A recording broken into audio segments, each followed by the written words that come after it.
अस्सलाम वालेकुम बोली चारूकार जगह व सलामत बातें मर्ची में उस्ताद गए दाबूज मादा कमो नेम घंटा बच्चे था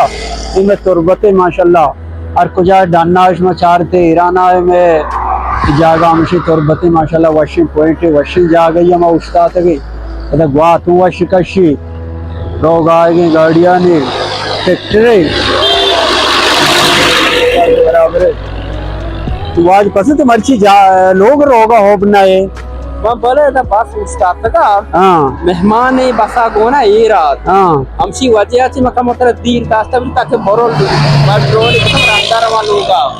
आवड़ा बरे सुनु कदी रोते तो दब्बू जो पश्त का पे तो उस्ताद का बसा एक को निशा मिलता को तार गेगर दिशा को तुवाड़ा जागे रोते निम्मा रवा पर दब्बू जो पश्त ना कपे है ना ये बात हम ये बरोल तो मतलब पश्त का काम नुकसान नहीं आओ ना आओ ये माँ ये काम करती है चमे वजह नहीं मेहमान पे आओ ना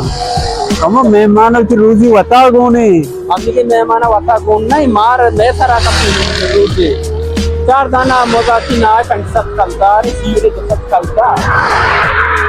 वापे वाला मेहमान आतीना मतलब मेहमान के उसके दस कंपीदा के ना कि दब्बू की प्यार अंगो रोजी रहोगा तो अच्छा ना वैसे के मेहमानों की रोजी बता गोने आ दौराना मेहमान रोजी बता वत गोन कितना बोला अन्य के मेहमान रोजी बता गोन नहीं मास्टर उसकी रोजी बता गोने बाकी हाँ सामान को रोजी गोने कहाँ है अन्य रोजी का कई का बात कर रहा हूँ अगर आओ कितने में बाहर है तो मैंने बारिश में आता है